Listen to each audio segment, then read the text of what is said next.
Thank you for staying with us, and we'll start out with a look at the state of the polity. News that made the rounds in the course of the week had a lot of people having conversations as in what is going on, as they say, and I started out by using that phrase, when it rains, it pours. So about the increment of electricity tariffs, fuel price, pump price of fuel, of petrol. Many Nigerians are not happy, not just Nigerians, residents of this country, many are not happy with the situation of things, and they're looking what is going on, who is looking at us, who is thinking about us. Well, we're going to look at the entire situation of things, increments here and there, pandemic, how is it all tying in? And to help us understand all of this, we have here in Lagos, Femi Onokoran, who's a business development consultant. Thank you for joining us. And this side we have Donald Ibebike, a legal practitioner. Thank you very much. Good morning. Welcome, gentlemen. We'll be having Olutoyese Ibitoye joining us from our Abuja studio. Mr. Toyese. Mr. Ibitoye, thank you for having me. Thank you for joining us as well. Let's start out with you, Mr. Ibitoye. When you heard the news of this week, all the news that came in, electricity, pump price of fuel, and then we're still in the midst of the pandemic. What was your take? It just came to my mind that how will Nigerians cope with all this crisis that is going on? It's a shrink on the income of the average Nigerian, and it just toughens the life. It just makes life as a Nigerian more difficult than it used to be. If you have to grapple with like 100% increase in electricity tariff, people are struggling with job losses, and then you are now talking about increase in pump price that will increase inflation and reduce domestic income or disposable income of people. It's really a difficult time. It's really a trying time for Nigerians.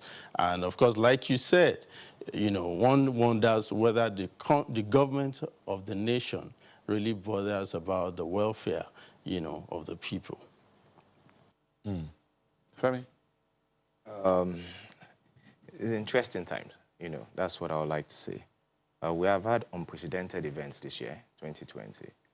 And I think it's important, if we want to be objective in the analysis, to take into cognizance the challenges of the period, as well as to understand how good communication can aid in effective governance, right, and help people to appreciate what the problems really are. The various increases were expected, but the gripe that a lot of people have is the fact that they don't seem to feel a connectedness with the government, with the leadership. And that comes down to proper communication.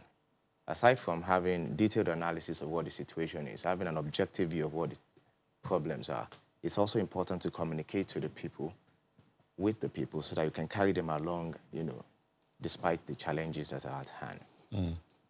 Okay, Ibebike, inadvertent what Femi has tried to say is that the government also has challenges. The challenge of providing the necessary infrastructure within the country. And so in all of that, it's okay for the people to be griping, but they should also understand that all that the government is trying to put together is for their own good. Actually, as you pointed out, the government is supposed to be more effective in communication. So it's a question of communication. Communication to start with, not only communication. Number one, the timing. It appears that the government is not sensitive to the plight of the masses. In as much as government may have some challenges and some other obligations to perform. But now is not the appropriate time to do that. Nigerians are suffering. Everybody is, trying to make ends meet. And at the same time, government keeps increasing from VAT to petroleum tariff and also electricity tariff. So it's not giving Nigerians enough breathing space, to think. So government has obligations. The masses also, they have their own obligations. So in other climes, other developed countries, government is trying to see how they can improve the welfare of the masses. But in our own case, government keeps taking. So at what stage will government, think about the masses? No, but hold on a second here. And maybe I should swing this back to Femi. When you talk about communication. Okay. When you talk about communication, this communication has been there. Okay. Yes, I mean, you've been told that at certain times there are going to be certain increases. I agree. In electricity tariff, even in the pump price of fuel. You're told that it's going to be a monthly thing based on the market forces. Exactly. So why are the both of you saying issues about there's no effective communication? It's important to understand my own position. The multi-year tariff, MYTO, is not news. It's expected. The increase in fuel price, we asked for a removal of subsidy. So the natural inclination is that if crude oil prices, global prices increase, right, since we are not the one that's producing it, it would also increase and the prices will adjust accordingly. So increase in prices are also welcome. And please, we should also not forget that we really want this subsidy removal, especially for the fuel. We requested for it, and for the economy, it is very good. It's very important that we remove anything that's just taking money away from, from the common purse. The, the other challenge, talk about VAT increases and also, there is a sense of insensitivity to the plights of the people. It's not a fact that they are insensitive to it, because we can also see that the government has made giant strides in spite of the challenges of COVID-19, the dropping oil prices, which has affected our revenue and, forex receipts and all. The government has been making giant strides in putting infrastructure in place. And some of them we've seen them take off, we've seen them at different stages of development. Unfortunately, the gripe that the people have, that most people have, is that they don't feel a sense of being part of the project. So if you have progress, if you compare it to a home, even if you have the best ideas as the parent, as the father, if your kids are not carried along, the necessary sacrifices to make, which Nigerians are willing to make, if power is stable, and I can tell you that across many places in Lagos now, power is more stable than, people can boast of at the minimum of 12 hours, 18 hours of power, regular power supply, and people are willing to pay for it. Right? So it's not the inconvenience, it's not the sacrifice that is the issue, but how do I put it, is the sense of insensitivity, because people feel that the government is not carrying them along. I'm not saying they've not been communicating, and I'm not saying that people are not aware of some of these things like the MYTU and the rest, but there is a need for effective communication. At a period in this country, during the military regime, there was a strong use of propaganda to influence identity and national orientation. We were bombarded constantly with information, with sound bites, with updates of stuff. And it shaped the mind of a lot of people, even though the country was not on the right track. It shaped the mind of a lot of people. Now, in this current dispensation, as with all throughout our democratic sojourn thus far, that kind of communication is needed. People need to know that the project is working. Now, it's sad that a lot of the bad news, negative news, seem to gain more press time and more visibility than the good things that are being done. And people, the cries of insensitivity, of we are suffering, is louder than the cries of we are making progress. Okay. That's where I feel that let me say something. No, before you do, let me take you to Ibitoye. We'll come back to you to say something. Ibitoye, the sense of insensitivity on the part of the government, Femi says, is there, but there are also giant strides that the nation is making. And those also need to be acknowledged, that the nation is making progress. Instead of piping more on the negatives, there are a lot of positives. But when you started out, you had this picture of despair. So obviously you don't agree with Femi. Thank you very much. I think Femi is right by saying there are some positives, But when it seems like the positives are outweighing the negatives, for the average Nigerian every day, he sees the cost. He sees the hardship that comes to him. And it looks like, who is his help? From where does his help come from? And that is the issue. So Nigerians are not really seeing the positives. Some positives are there in the area of infrastructure development, but it has not started trickling down to the life of the people every day. All we are bothered about is we've had a global recession, we were coming out of a recession, and of course, we are picking up bills, there are job losses, so it's not easy for the average Nigerian. So it's not so easy for Nigerians to start saying there are positives somewhere. It looks like there is an insensitivity, really, to the plight of the Nigerian, especially with all the increase and no government interventions coming as such. I think Nigerians shouldn't be blamed if it seems like the voice of the neglect is more than what is being done for them. Okay, but Donald, do you think a cut in the cost of governance will make any difference? Can anything be done in that direction? In the direction of? Cutting down the cost of governance. I think that's a major factor. I want to take you into some facts and what is, bringing up all these issues. Number one, you could see that some people have been, charged on estimated billing system. No prepaid meter to them, and government is increasing tariff. So that means more money for them, and most times no payment. All right, you know what? You will continue, pick it up from there, but also take into cognizance the fact that the president has given directive that estimated billing should stop. Yes. But no, you pick it up from there. I want you to take note of that. We'll go on a quick break. We'll come back. You will start off looking at this matter. Please join us again.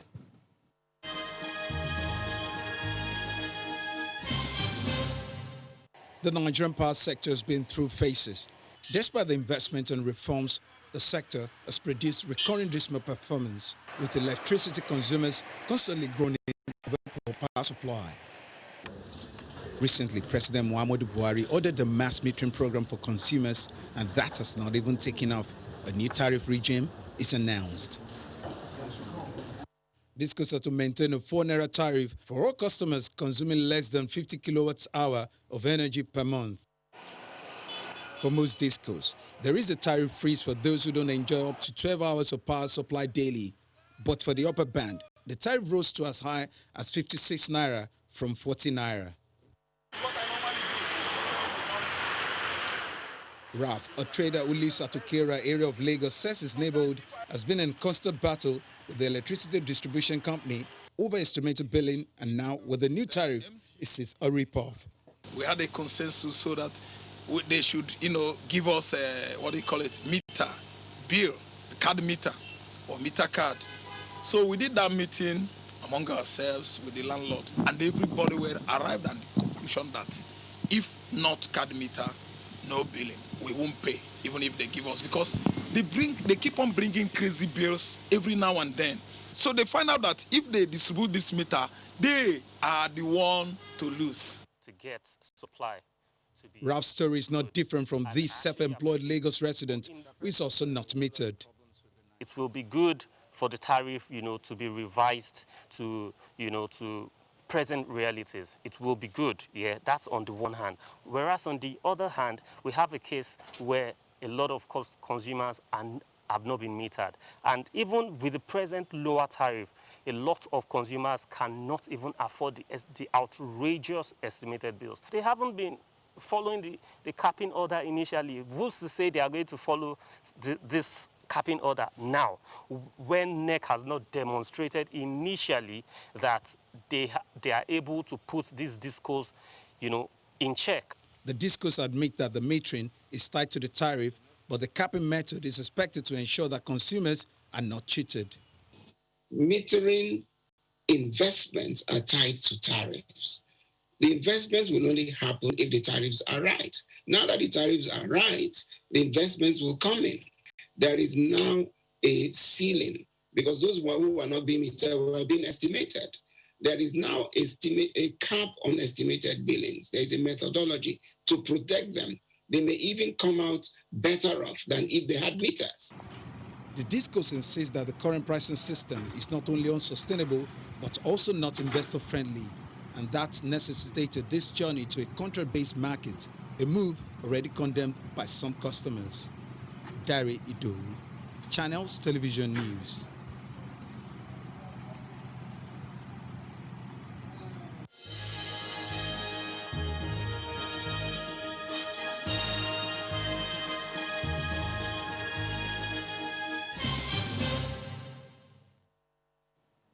Thank you for staying with us. We'll continue the conversation. We've had some people sending some comments here. Festus Akimbewa says, Nigerians complained about rising electricity price and now rise in oil price. Truth is, government has no money left for subsidies. Nigeria is not a rich country. He says government has dealt with fuel scarcity, which should be applauded. Oil is an international commodity and the price is bound to go up and down. Then he says, we have been warned to expect sharp rise in taxes.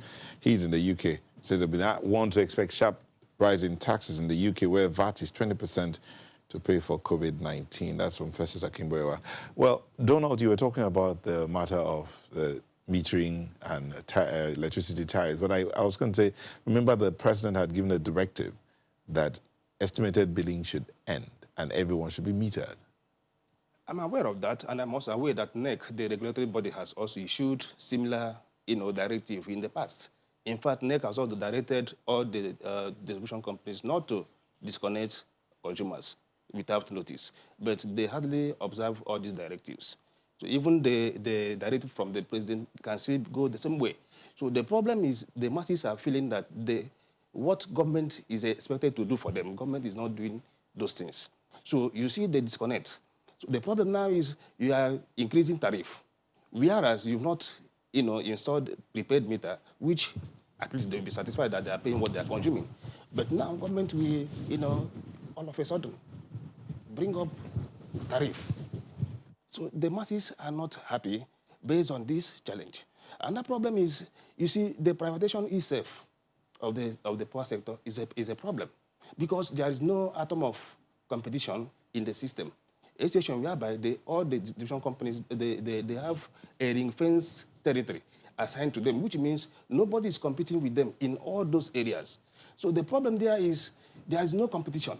Unlike in UK, in the same house, in the same flat, you can use Eon, you can use British Gas, you can use Scottish Power in the same house. All you need just to go and buy token. If you're not comfortable with the services of British Gas, you go and buy token of Scottish Gas, if you're happy with their services, and slot it in, it will serve you. So by so doing, competition is in the market, in the retail market. So that will make the distributors to live up to expectation. But in Nigeria, there's nothing like competition. It's like a ring-fence arrangement, whereby this is my zone. So you see, after taking over, the same distribution companies started behaving like their predecessors. I mean, NEPA and Power Holding Company of Nigeria. So no incentive to invest in the system. If the transformer is not good, it's not working, the distribution company will not go and repay it. The residents will contribute money and buy another one, and the same distribution company will come and take over the transformer and continue to estimate, their billing. So these are the injustices that the masses are suffering. And all these things, they have been swallowing the cost, because they don't have anybody to complain to. So in the midst of this, government... Are you really, there's nobody to complain to? Yes, because that's why, you see, if you look at, listen to what people are saying... There's a public complaints commission. No, most times, you see, they resign to their fate.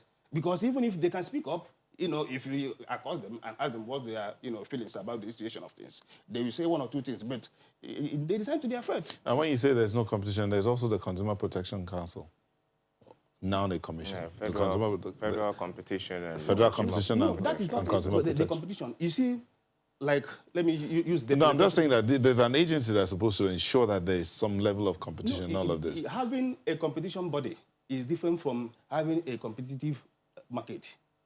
The problem we have is we don't have a competitive market because like a co-distribution company or a distribution company, they have a territory assigned to them.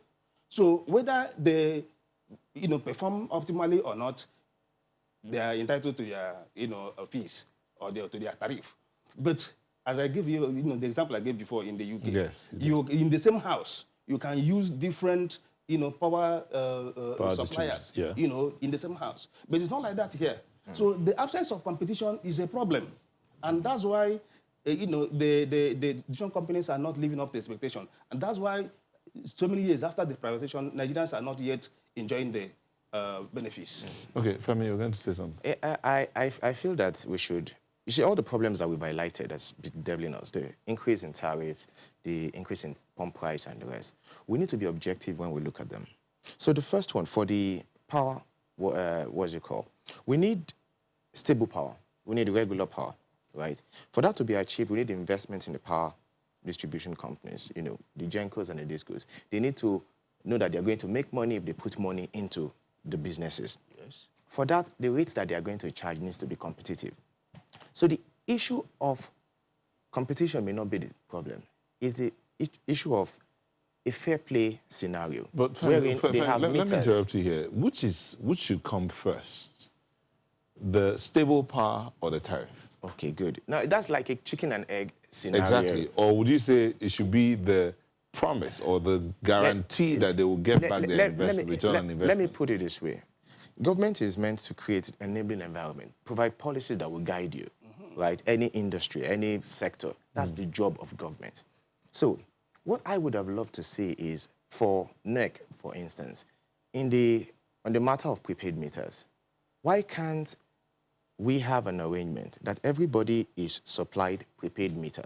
Now, if the cost of acquisition is the problem, because I know that in some areas in Lagos, people are buying it for themselves, why can't a loan plan be implemented that is attached to it, right? It's part of your bill, and you pay it off. And after paying it off, there can be a review if you've met up your what's it called, you're not in default, to give you some discounts over time that will also incentivize people to come. It's the nature of structures, underlying structures for some of these things that is the problem for people. Because it seems like for most people that they're left on their own. Paying for prepaid meter, an asset that is not transferable, you can't take it away. It feels like cheating for the average Nigerian, because it is the property of the electrical companies. Yes. So why that problem? The scenario you painted in terms of competition can come into place if there's no meter, if there's no reference point for you to even charge and put it in. So if that is not first addressed and made a priority, we would always come back and circle around this drain. Femi, I'll take you again back. Are you right now at this point where we are? There is no stable power. It appears there is no environment that's enticing enough for the investors to bring in their investment. When I say environment, I'm talking on the side of the government. And then on the side of the consumers is that many are not willing to pay because they've not seen power for so long. So at the end of the day, I ask again, which should come first? The tariff. Telling me or telling the consumer that, look, you're going to be paying 100 naira per kilowatt. That's not what it is. You're telling them that. And then you're saying when you pay, you can now be assured that you get power. Okay, so that creates a problem, clearly. Because that looks like what's out there. I feel the first thing, right? Because for any business, the investment, you must talk about returns assurance. So how am I sure that I'm going to get my money back? Is what most of the discos and what's it called talk about. How am I sure I'm going to get my money? If I invest this kind of money in this economy, how will I be sure? However, they've been given a license, and part of the provision of the license that they must provide this service. Now, it is based on the premise of providing this service that you can actually charge people. That's why the estimated billing is a misnomer. So I would say that if the enabling environment is there, the first thing would be for the discos and gencos to go out, get investment. With the tariff increase, fine. They said they can get access to proper investment because they were being properly charged now for usage. No problem. But get investment, make sure that you're giving us stable, regular power. Make sure that it is power that I use, that I am charged for. Over time, people would self-regulate their power usage, and there will be no need for estimated billing. But the power must first be available before you can talk about metering the power. So if the new tariff regime is implemented, right, and I'm sure they're going to go along with it almost immediately, it should come with service assurance. Provide stable and regular power. Then make sure that everyone is metered according to the president's directive. Then it is easier. The framework for metering people should be what the discussion should, that's what we should be talking about. Is that framework for metering? Okay, so people, are they going to pay for it over time? Are they going to pay for it in a short term?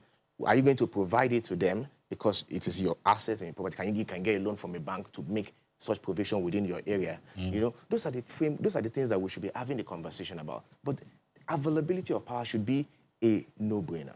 And if we come also to the issue of increase in fuel price, we can't do much about it if we're honest with ourselves, unless we want to go back to the murky waters of subsidy, which, we know how that has led us over the years.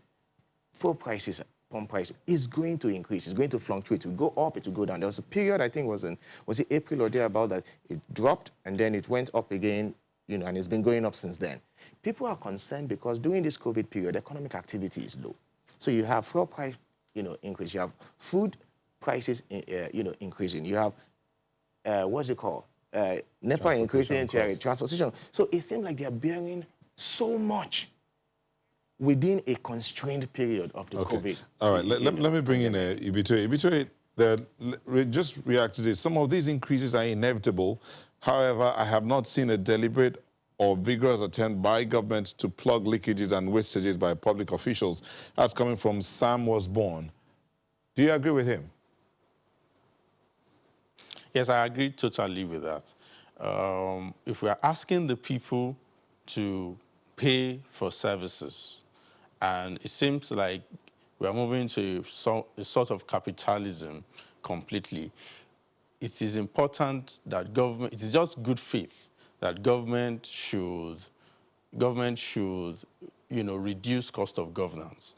And the cost of governance can be reduced by reducing the emoluments of our politicians, public service. Those are the areas where the citizens need to see that they are not alone in this. That's one way they can show, government can show the citizens that they are not alone in this, that they are also cutting costs because the nation is going through trying times. So it's important that government cuts cost of governance as much as possible to make the people have a sense of belonging, that they are not insensitive to their plights.